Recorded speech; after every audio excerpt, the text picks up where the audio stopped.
네, 안녕하십니까. 이번 주 북한하고 미국의 그 핵 협상이 이제 거의 결렬되고 다시 그 원위치로 돌아오는 것 같은 느낌이 드는 그런 한 주였습니다. 그래서 오늘 북한 관련 얘기를 쭉 좀 해드리려고 하는데, 마침 그 제가 이거 원래 나오기는 11월 12일 날 나온 책인데, 제가 그 다른 책들하고 함께 주문하느라고 11월 하순에 이제 구입을 해가지고 뭐 쭉 한번 좀 훑어봤습니다. 여기에 그 미국의 대북한 전략, 특히 이제 핵 전략에 대해서 상세하게 그 설명이 돼 있고, 그래서 먼저 시간으로 봤을 때 이 책을 먼저 소개를 해드리고, 그리고 지금 작금 진행되는 그런 말씀을 드리는 게 좋을 것 같습니다.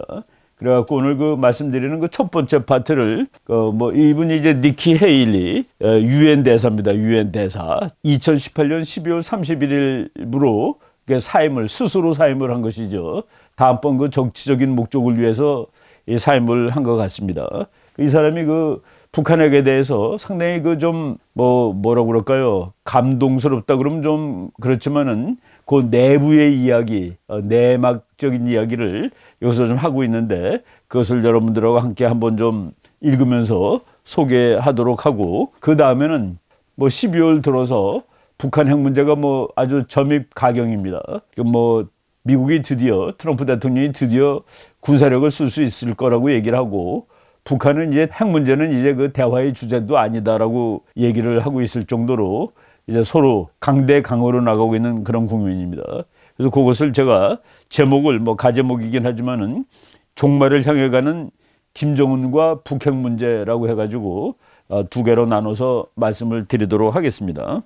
예, 우리가 그 이런 책들 이제 이분은 뭐 이거는 회고록이라고 말하기에는 너무나 그 가까운 시점의 이야기를 쓴 겁니다. 그러니까 이제 보통 은퇴한 다음에 그 나이가 좀 든 다음에 그때 이제 자기의 경험을 글로 남기면은 그 후세 학자들이 이제 공부하는데 여러모로 좋죠. 그렇지만은 뭐 이분은 지금 뭐 거의 현역에 있는 사람이고, 마침 자기가 지난 1, 2년 트럼프 대통령 취임한 이후에 뭐 거의 한 2년 잡으면 될 겁니다. 2년 동안 같이 일하면서 경험했던 바를 좀 솔직하게 써놨다는 그런 책이 듭니다. 이 책, 이런 것은 우리가 이제 1차 자료라고 말을 하죠. 1차 자료는 그 공부할 때 제일 그 권위 있게 인용될 수 있는 겁니다. 당사자가 쓴 거나 마찬가지이기 때문에. 그래서 이제 그 참 자료로서 가치가 높은데, 이제 여기에서 그 몇 가지 우리가 그 유념해야 할 점도 있습니다. 이런 책을 읽을 때. 왜냐하면은 이 책을 쓴 사람들은 아무래도 자기를 변호하게 되죠. 자기가 한 일이 성공이었을 때는 뭐 자화자찬할 수도 있는데, 실패했을 때도 변호하게 되는 그런 경향이 있습니다. 그래서 우리가 그런 점은 이제 염두에 두고 읽어야 되고, 그리고 또 이런 책을 읽다 보면은 그 같은 정책 결정 내부에 이 사람은 이제 트럼프랑 상당히 가까운 것 같더라고요. 그럼에도 불구하고 이제 외교 업무를 하는 사람이 니키 헤일리 대사뿐만 아니라 뭐 또 장관도 있고 그러다 보니까 거기 나타나는 갈등 같은 이야기들이 이 책에 이제 써 있습니다. 그런데 뭐 예를 들어 틸러슨 장관하고 사이가 나빴던 것 같아요. 근데 틸러슨 장관이 나중에 회고록을 쓰면은 그것도 같이 읽었을 때 우리가 보다도 중립적인 그런 그 결론에 도달할 수 있다라는 생각이 듭니다. 아무튼 이런 책을 읽으면은 그 정책 결정자들 사이에 그 어떤 갈등이라든가 세계관의 차이라든가, 그리고 인간관계, 그리고 대통령과의 관계, 이런 것들을 이제 좀 이렇게 찾아볼 수 있는 그런 값어치가 있는 그런 책이라고 생각을 했습니다. 이분은 1972년생입니다. 그러니까 그 나이가 아주 젊은 사람인데, 이 사람이 그 인도, 그러니까 자기 부모님이 그 미국으로 이민 온 사람입니다. 둘 다 이제 아버지 어머니가 다 인도 사람이고, 사우스캐롤라이나의 그 시골에서 살았는데, 자기가 어렸을 때 살았을 때 자기는 흑인도 아니고 백인도 아니라서 참 소외당했다. 뭘 할 때 흑인하고 백인은 껴주는데 자기는 브라운이라고 해서 껴주지도 않았다라는 그런 그 뭐 얘기도 하고 있습니다. 그런데 이제 정치적으로 성공을 해가지고 캐롤라이나, 사우스 캐롤라이나 주지사까지 이제 올라갔고, 그리고 또 더군다나 이제 공화당이고, 보통 이제 이민자들 소수민족이 대부분 민주당을 하는데 이 사람은 이제 공화당이 됐죠. 그래가지고 그 트럼프 대통령이 공화당 후보가 되는 날 사우스캐롤라이나 주지사 자격으로 대통령 후보로 선정된 트럼프에 대해서 이제 소감을 이제 그 미국 전역에다 텔레비로 이제 발표를 했습니다. 근데 저도 그거 뭐 그 실시간으로 들었는데 상당히 그 비판적으로 이제 트럼프를 얘기하는 것을 이제 봤습니다. 이 사람은 원래 자기가 제일 지지를 했던 사람은 마르코 루비오라는 플로리다 주지사입니다. 그 사람은 큐바에서 이민을 오고 자기하고 처지가 같은 사람이에요.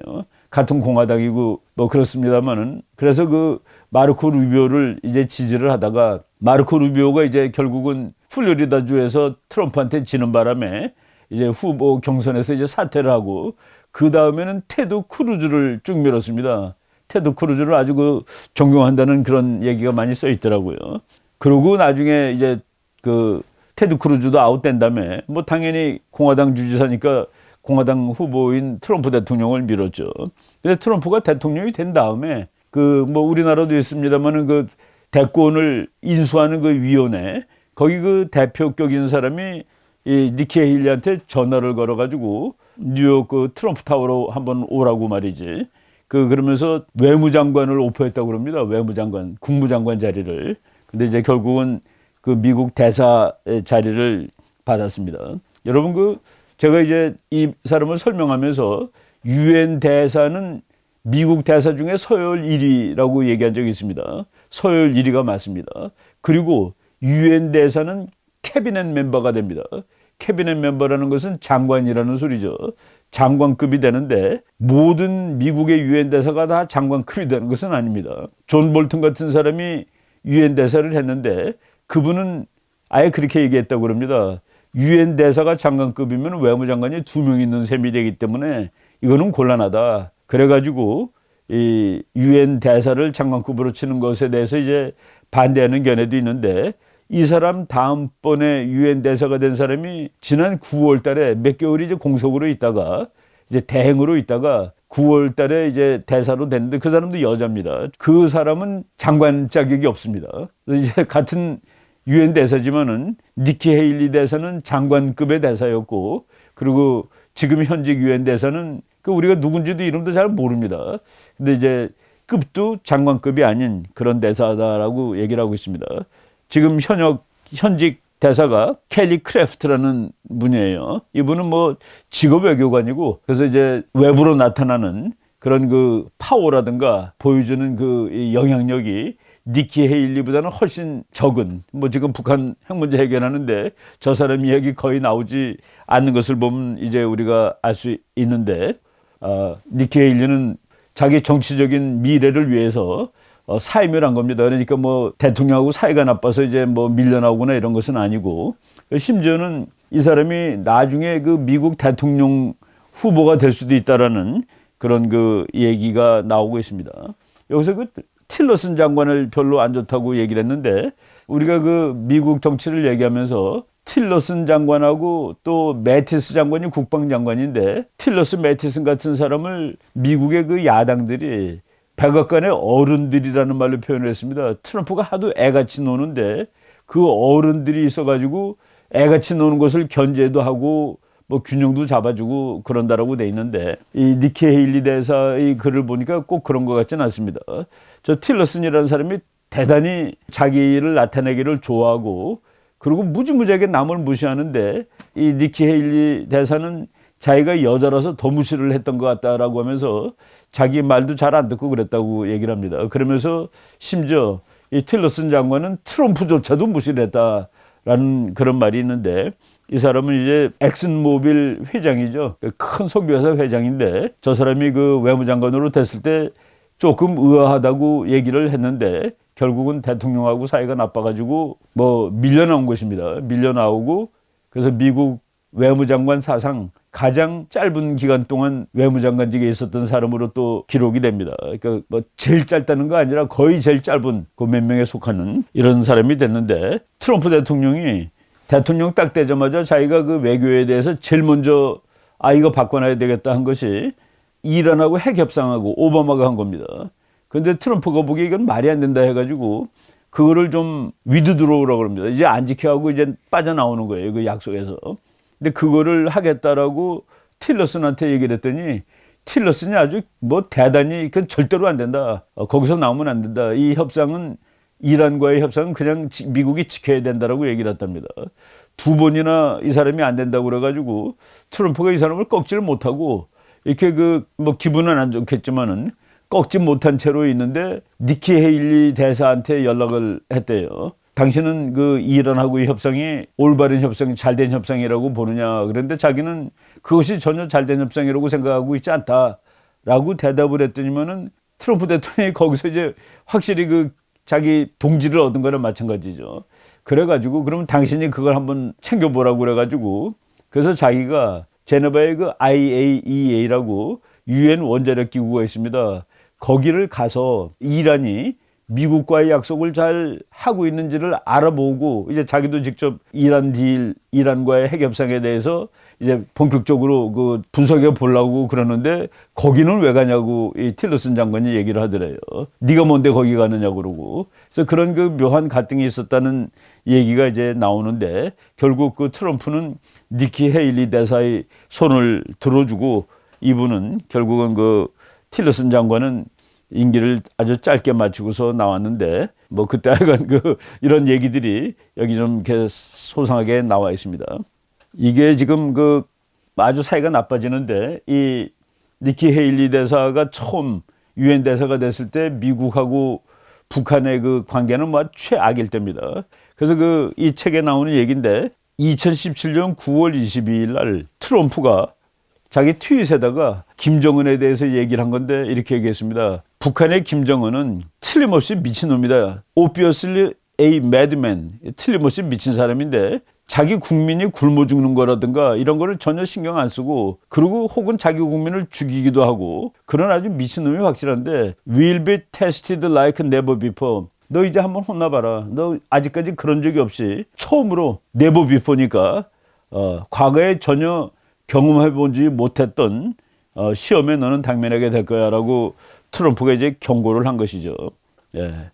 2017년은 뭐 완전히 뭐 그 화용과 분노 이런 얘기 나올 그런 시절입니다. 그런데 2018년 갑자기 이제 대화 모드로 들어가죠. 그 2018년 2월 달에 평창에서 동계올림픽 하고 그리고 우리나라 그 국가 뭐 안보실장이 미국을 평양 갔다 온 다음에 미국 가서 북한이 지금 비핵화하겠다는 마음이 있다. 북한하고 대화를 해보라. 비핵화한다고 얘기를 했다라고. 지금 뭐 그것이 다 참 허무한 얘기가 돼버렸습니다만은 미국 트럼프 대통령은 그러냐 정말이냐 김정은이가 정말 비핵화한다고 그랬냐 그랬더니 비핵화한다고 그랬습니다. 그랬더니 그럼 당신이 나가서 발표하라고 말이지. 나도 그러면 만날 여유가 있다 해가지고 그때부터는 이제 대화 무드로 이제 바뀌는 겁니다.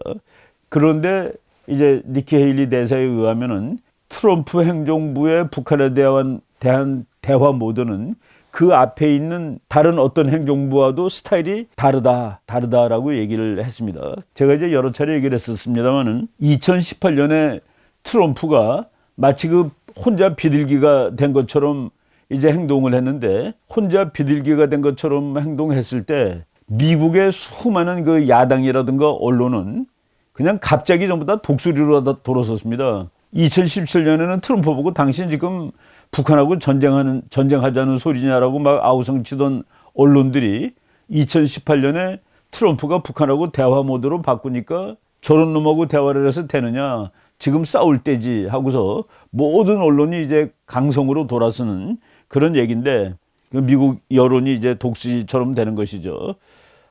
그런데 이제 트럼프는 그러면서도 이제 제재는 그대로 유지하는 겁니다.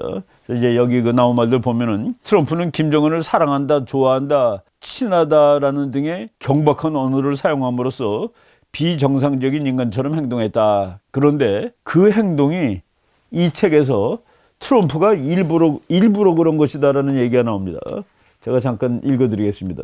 이 책 126페이지인데 이제 둘이 트럼프하고 헤일리 대사하고 이제 이런저런 얘기를 많이 하는데 헤일리 대사도 그 말이 자기는 트럼프가 그 세게 말하면 자기도 같이 세게 말하고 자기를 쏘면 자기도 같이 쏘고 그랬다고 얘기를 하더라고요. 그러면서 그게 사우스캐롤라이나라는 그 주 사람들의 특징이래요. 그냥 지지 않고 막 대받아치고 그런 식으로 얘기를 하는데 이제 트럼프가 이렇게 그 강성어로 얘기하는 것이 그 유엔 같은 데서 그 외교를 하는데 상당히 그 도움이 되었다라고 얘기를 하고 있습니다. We used it to our advantage. 우리는 그것을 우리한테 이득이 되게, 그러니까 유리하게 사용을 했다는 얘기인데 대통령이 그러더래요. 자기가 그 대통령한테 반박하고 다 하는 대로 말하니까 Tell them you just talked to the president. 그들한테 가서 당신이 지금 대통령한테 말한 것처럼 하라. 그리고 President Trump said to me. 대통령이 얘기하였다. Tell them every option is on the table. 모든 옵션이 테이블 위에 그런 얘기 우리 자주 했었죠. 폭격하는 것도 다 옵션이다. 테이블 위에 다 있는 옵션이다.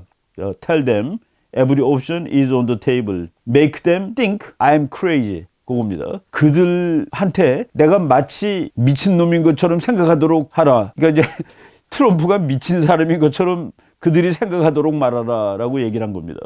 그러니까 많은 사람들이 우리나라 사람들도 저 트럼프 비정상이고 거의 미친놈이라고 얘기하는 사람들이 있었는데 이 니키 헤일리 이 회고록을 보면은 이제 여기 그 북한에 대해서 이제 쓰는 말이 좀 이거 아무래도 여자다 보니까 그런 문장들이 좀 나오는데 김정은은 집권 6년간 300명을 죽였다. 그 권력을 강화하기 위해서 300명을 죽였대요. 그리고 회의 중 졸았다고 장군을 이제 고사총이라는 건 비행기 쏘는 포즈로 살해하기도 했다. 요거는 데이터가 약간 좀 내가 이제 본 자료는 고사포로 죽인 것은 장성택이고 이 현영철 대장이라는 사람인데 이 사람은 6명이 15발씩 90발을 쏴서 죽인 거로 저는 이렇게 알고 있었는데 아무튼 이거는 얼마나 그 북한 정권이 잔인한 정권인지를 얘기해 주는 거가 되겠습니다. 근데 여기에 이제 보면은 미국 역대 정부의 대북 정책이 전부 다 북한한테 브라이브, 그러니까 뭡니까? 돈 갖다 주는 그 정책이에요. 그러니까 돈 갖다 줄 테니까 평양 너 이렇게 좀 착하게 굴라. 그래서 영어로 그냥 읽으면은 그 역대 정부의 대북 정책은 mostly 대부분이 of trying to bribe 평양 into good behavior. 북한한테 이제 돈 줘가지고 돈을 줘서 좀 제대로 좀 착하게 굴어라고 한 것이었다. 그랬는데 니키 헤일리 분석에 의하면은 What was worse? 정말 잘못된 것은 These bribes were not conditional. 미국이 북한한테 돈을 줬는데 조건부가 아니었다는 겁니다. 그냥 잘해 그러고 그냥 줘버린 거예요. 좀 이것을 구체적으로 규제하지 않았다 이겁니다. 그런데 비해서 트럼프 행정부는 전임자들과 완전히 다른 전략을 택했다. 뭐가 완전히 다르냐 했는데 트럼프 행정부의 대북한 전략을 니키 헤일리는 맥시멈 프레셔 캠페인이라고 부릅니다. 그러니까 최대 압박 작전. 그 캠페인은 작전 이런 소리죠. 맥시멈 프레셔 캠페인. 그리고 이제 그 맥시멈 프레셔 캠페인에 항상 한 부분으로 속해 있던 것이 밀리터리 프리페어드니스, 군사적 준비. 그러니까 군사력을 사용하겠다는 건 항상 옆에 같이 있던 겁니다. 말로 하는 것이 최고인데 그런데 맥시멈, 그러니까 최대한으로 압박을 가하는. 그렇지만은 이제 외교적 수단을 중시했지만은 트럼프 대통령은 결코 군사 수단을 선택지에서 제외한 적이 한 번도 없었다. 라고 이제 얘기하고 있습니다. 그러니까 President never took the possibility of military action off the table. 결코 군사작전을 옵션에서 제외시킨 적이 없었다. 그래서 이제 이거 그 맥시멈 프레셔 전략의 캠페인의 그 목표가 뭐냐. 이 사람이 아주 쉬운 말로 썼습니다.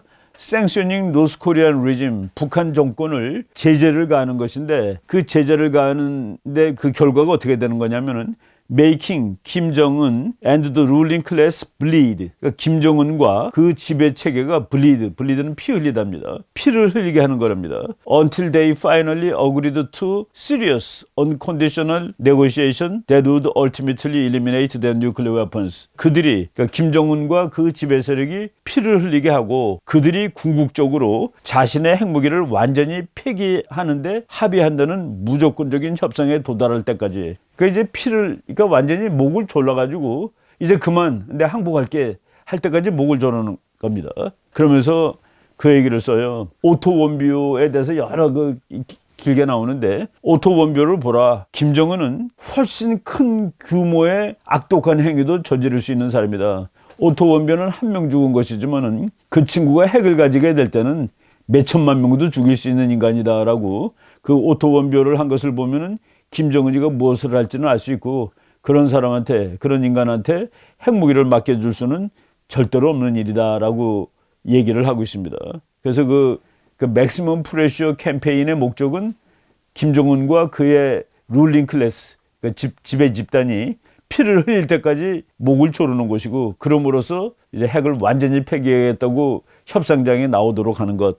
그리고 여기서 보니까 그 중국 정치, 여기서 그 중국 문제가 아주 어렵다고 실토를 하고 있는데, 키신저 박사가 자주 조언을 해줬답니다. 아무래도 그 주지사 출신이기 때문에 국제 문제에 대해서는 뭐 탁월한 견해를 가지고 있지는 않습니다. 그 니키 헤일리도 이제 많이 거기서 학습을 한 것 같다는 느낌이 드는데, 키신저 박사가 중국 문제 관련해서는 상당히 많은 조언을 해주었다.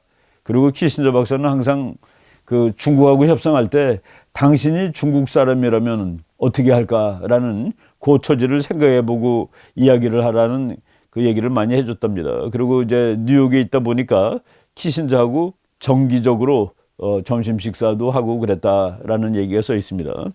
2017년 8월 달에 트럼프가 Fire and Fury, 화염과 분노 이런 얘기를 했는데, 이를 비난하는 사람도 많았지만 이 말들은 그 유엔에서 협상하는 데는 상당히 도움이 되었다라고 또 이제 고백을 하고 있습니다. 그리고 이제 키신저는 그 트럼프의 이론을 그거 잘하고 있는 거야 그러면서 거기다 이론을 붙였는데, 매드맨 띠어리라고 씁니다. 매드맨 띠어리. 그 미친 사람 이론 해가지고 그게 그냥 하나의 그 외교를 행하는 방법으로서 이제 그 인식을 했던 거죠. 트럼프가 이렇게 얘기했답니다.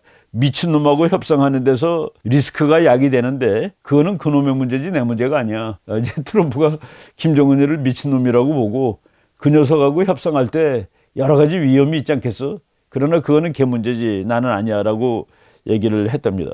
그래가지고 이 맥시멈 프레셔 캠페인을 해가지고 이제 미국이 얻어낸 거를 이제 결과로 썼는데, 북한 수출액의 90%가 그 사이에 줄어들었답니다. 그러니까 북한이 대외 수출액이 90%가 줄어들고, 조금 뒤에 나오지만은 북한의 수입액은 89%가 줄어들었답니다.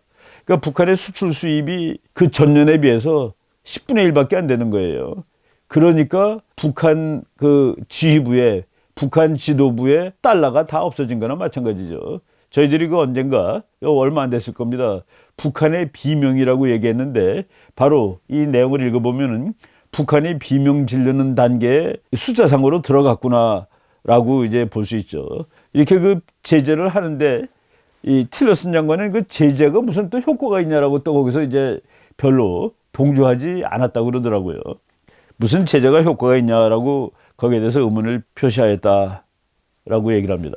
그리고 이제 트럼프 대통령이 2017년 9월 달에 유엔에서 이제 연설하죠. 연설할 때 그 자기한테 유엔 대사니까, 자기는 그래도 유엔 와서 지금 한 8개월 정도 근무를 해가지고 거기에 대해서 감을 잡을 때라서 그런지 트럼프 대통령이 자기의 유엔 연설문을 보내주더래요. 이거 읽어보고 좀 고칠 데 있으면 고쳐달라고. 그래서 자기가 이제 트럼프 유엔 연설하는데 너무 신경 쓰지 말고 다만 거기를 교회라고 생각하고 하세요 라고 얘기를 했답니다. Just think of it like a church. It's going to be like church. 교회 같다라고 생각하고 거기서 이제 말을 하라는 얘기입니다. 근데 자기는 그 트럼프가 연설문을 보고서, 연설문이 그 무시무시했었습니다 그때. 그거 보고 끝내준다, 판타스틱하다고 얘기를 해줬고, 그리고 자기는 그 연설을 판타스틱이라고 표현을 했습니다. 정말 그 괜찮은 연설이었다. 그러면서 트럼프가 물어보더래요. 내가 오늘 이 연설에서 김정은을 그 리틀 로켓맨이라고 얘기하려고 그러는데 그 얘기 해도 되느냐? 그 물어보니까 이 사람이 이제 거기서 그 머뭇거리고 있는데, 내가 이미 트윗에다가 리틀 로켓맨이라고 썼는데 그게 지금 난리가 났어라고 이제 얘기를 하더랍니다. 그런데 그 연설문 내용에 나온 겁니다. 미국은 엄청난 힘과 인내심을 가지고 있습니다만 미국이 자국과, 그 미국이 이제 자기를 보호하는 거예요. 동맹국을 보호해야만 하도록 압박을 받게 된다면 우리는 북한을 완전히 파멸시키는 외에는 다른 방법이 없습니다. 라는 연설을 그때 한 겁니다. The United States has great strength and patience, but 그러나 if it is forced to defend itself or its allies, 자신과 동맹을 방어해야 된다라고 이제 압박을 받게 될 때 we will have no choice but to totally destroy North Korea. 북한을 완벽하게 부셔버리는 것 외에는 다른 선택이 없습니다. 로켓맨은 지금 자기와 자기의 체제를 죽이는 그 자살적인 행동을 하고 있습니다. Rocketman is on a suicide mission for himself and for his regime. 이 얘기했을 때 거기 들었던 사람들이 그 각국 대표들이죠. 전 세계 대표들이 거의 경악을 할 정도로 사실은 놀랐습니다. 뭐 웃은 사람도 있다고 그러긴 그러더라고요. 그랬는데 놀랐는데, 그래서 예를 들어서 스웨덴 외무장관은 아주 그 부정적으로 반응을 했습니다. 이거는 정말 잘못된 연설이다. The wrong speech, 잘못된 연설이고, at the wrong time, 잘못된 시간에, to the wrong audience, 잘못된 청중들한테 한 아주 잘못된 연설이다라고 했는데, 모든 사람이 그렇게 생각한 것은 아니고 다 놀라긴 놀랬지만은 우간다 대통령은 상당히 좋아하더래요, 그거를. 그 우간다 대통령이, 우간다의 그 아주 정말 그 전설적인 독재자가 있습니다. 이디 아민이라는, 정말 뭐 그놈은 그 뭐 하여간 뭐 그냥 나쁜 놈입니다. 이디 아민을 쫓아낸 대통령인데, 이디 아민 쫓아내고 이제 혼자 또 대통령 수십 년 하는 사람이죠. 나이가 70대인데 그 연설을 다 듣고 이제 그 리틀맨 우리 어떻게 하면 되겠습니까? 라고 그러더래요. So what we are going to do about Little Rocketman? 하여간 뭐 재미있는 반응들이 거기서 이제 나왔는데, 그 연설은 이제 니키 헤일리의 분석에 의하면은 그 연설은 fascinating 했고, 그리고 많은 국가의 지도자들을 disarming, 무장 해제시켜 놓은 거나 마찬가지다는 얘기입니다.